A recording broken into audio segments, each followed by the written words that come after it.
साथियों, जय भीम, जय भारत, जय संविधान में बहुजन Dastak news and constitution channel से गौतम रत्ना। मैं आज आपको पढ़ाऊंगा, बताऊंगा बाबा साहब भीमराव अंबेडकर जी की आत्मकथा ऑटोबायोग्राफी, जो उन्हीं के द्वारा एक लिखी हुई किताब है। आप पढ़ भी सकते हैं, वेटिंग फॉर वीजा।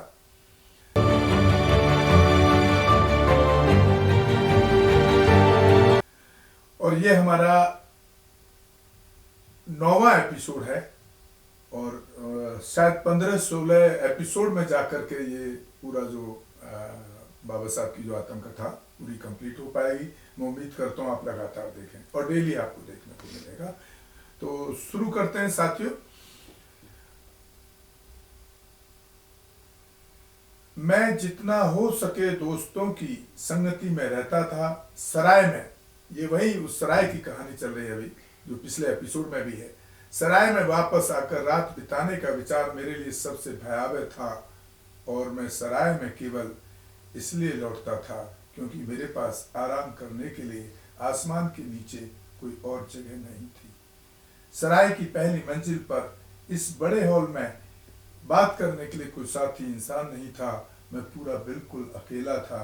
पूरा हॉल घोर अंधकार में डूबा हुआ था। अंधेरे को दूर करने के लिए न तो बिजली की रोशनी थी और न ही तेल के दीपक थे।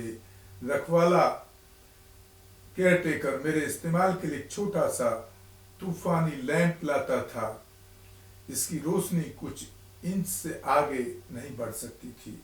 मुझे लगता था कि मैं तय खाने में हूँ और मैं बात करने के लिए किसी इंसान की संगति चाहता हूँ, लेकिन कोई नहीं था। इंसानों की संगति के अभाव में मैं किताबों की संगति खोजता और पढ़ता ही रहता।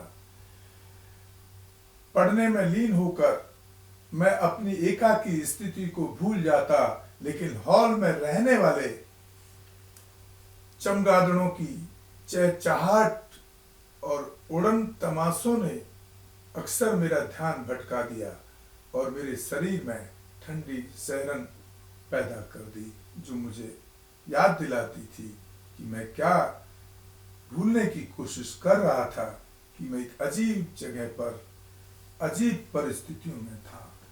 तो देखिए आप बाबा साहब किस स्थिति में वहां रहे। चमगादड़े, पूरा अंधेरा, पूरा हॉल, कोई आदमी नहीं था वहां पर। ऐसी स्थिति में जाकर के सिर्फ किताबों में खो जाया करते थे।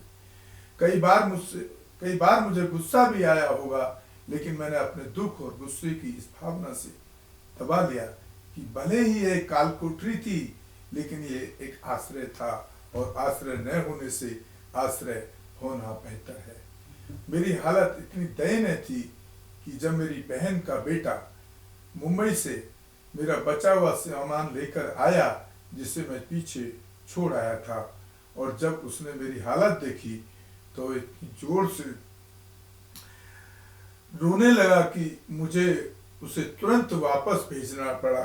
इस हालत में मैं पारसी सराय में एक पारसी का भेष बनाकर रहता था। मुझे पता था कि मैं इस भेष को लंबे समय तक जारी नहीं रख सकता हूँ, क्योंकि एक दिन मेरा पता चल ही जाएगा।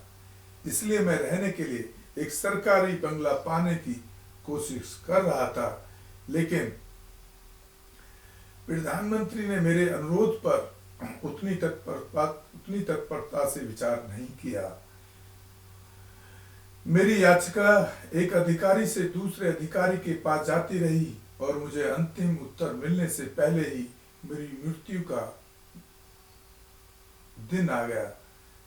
सराय में मेरे ठहरने का यह 11वां दिन था। मैंने सुबह का खाना खा लिया था और तैयार होकर ऑफिस जाने के लिए अपने कमरे से बाहर निकलने वाला ही था।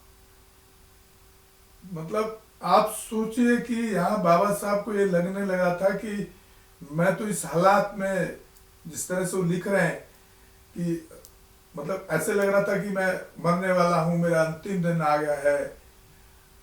तो आप सोचिए कितनी पीड़ा और कितनी तकलीफें वो झेलते रहेंगे।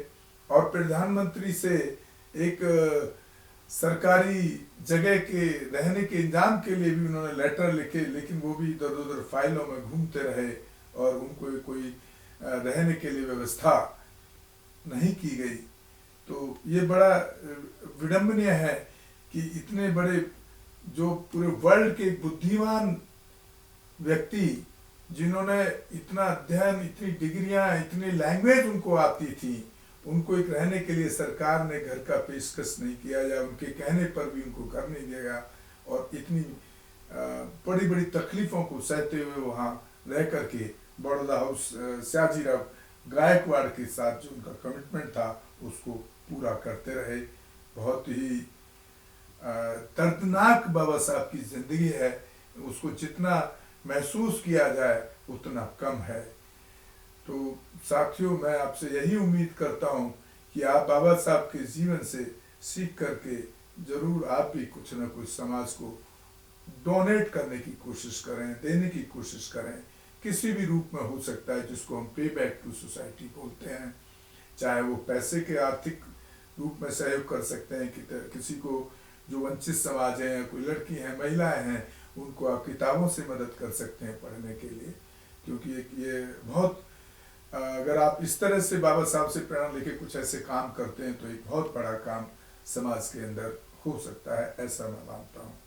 तो मैं इसी पर सारे दिन मैं काम करता हूँ। और हमने तो कई बार अनाउंस भी किया है कि भाई आप हमारे स्टूडियो में आकर के, क्योंकि मेरे पास एक फिल्म बनाने का पूरा सेटअप है, लाइट्स, कैमरा, एडिटिंग, स्टूडियो, और मेरा करीब 20-25 साल का एक्सपीरियंस इस इंडस्ट्री के अंदर, जो एक बड़ा मायने रखता है। लेकिन हमारे समाज में भी देखिए विडम्बना कि कोई सीखने तक भी नहीं आ रहा है, कोई फीस मैंने नहीं रखी है, मैं फ्री सिखाने को तैयार हूँ। तो इसी, मेरे हिसाब से इन्हीं चीज़ों को पे बैक टू सोसाइटी बोलते हैं। और मैं जितने भी हमारे महापुरुष हैं, जब जब बीच बीच में हम उनकी हिस्ट्री पर भी एपिसोड बनाते हैं, एट्रोसिटीज़ पर भी हम काम करते हैं, जो जातिवादी उत्पीड़न होता है या महिलाओं के साथ उत्पीड़न होता है, उस पर भी हम काम करने की कोशिश करते हैं हमेशा, कि उसमें कुछ हम पॉजिटिव उनके लिए कुछ टेक ऑफ एक्शन ऐसे केसेस में हम करवा पाएँ अफसरों से बात करके। तो साथियों, इस एपिसोड में इसी के साथ मैं विदा लेता हूँ। और ये हमारा 9वां एपिसोड है। और अगले 10वें एपिसोड में हम आपको बाबा साहब की ज़िंदगी से जुड़े किस्से, उनकी ज़िंदगी से जुड़े इतिहास को नई कहानी के साथ, उनके नए जो आत्म कथा उन्होंने लिखी है उसके साथ हम आपको अगले एपिसोड में ज़रूर दिखाएंगे। आप हमारे दोनों channel Bahujan Dastak and constitution news को ज़्यादा से ज़्यादा देखें, शेयर करें, सब्सक्राइब करें, ताकि हम बाबा साहब से जुड़े हुए इतिहास को आप तक पहुंचा सकें और ज़्यादा से ज़्यादा लोगों तक पहुंचा सकें। वो तभी ये काम होगा जब आपका सपोर्ट हमारे साथ बना रहेगा। और हो सके तो एक आर्थिक सहयोग भी करें, चाहे जितना हो पाए उतना करें।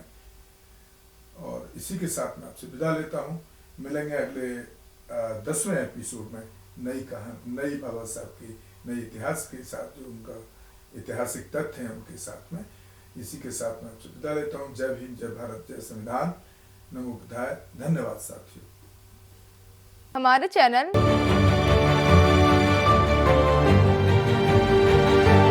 लाइक, शेयर, सब्सक्राइब देखना मत भूलिएगा। जय भीम, जय भारत, जय संविधान, नमो बुद्धाय। धन्यवाद। चैनल आर्थिक समस्या से गुजर रहा है।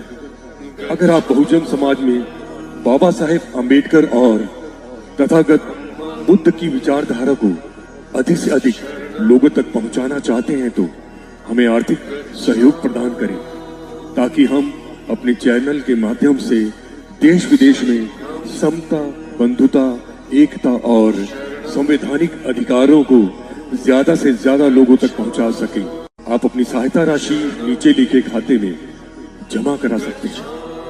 खाता धारक गौतम रत्ना, खाता संख्या 316957686551, IFSC कोड SBIN 0060336, बैंक भारतीय स्टेट बैंक।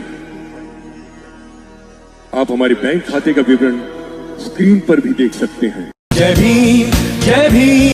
मैं गौतम रत्ना गौतम फिल्म्स प्रोडक्शन में आपका स्वागत करता हूँ। आप हमारे प्रोडक्शन हाउस के अंदर अपना कैरियर बना सकते हैं as a film director, as a producer and actor and actress and editor and cinematographer also. अगर आपको फिल्म से रिलेटेड कुछ भी प्रोजेक्ट आपको बनवाना है तो हमारे पास में पूरा सेटअप है, जिसमें फिल्म कैमरा है, शूटिंग लाइट्स है और एडिटिंग है। सारा A to Z एक ही जगह पर आपको हमारे यहाँ पर मिल जाएगा। तो दोस्तों आप हमें कांटेक्ट कर सकते हैं हमारे नंबर्स पर 9810085714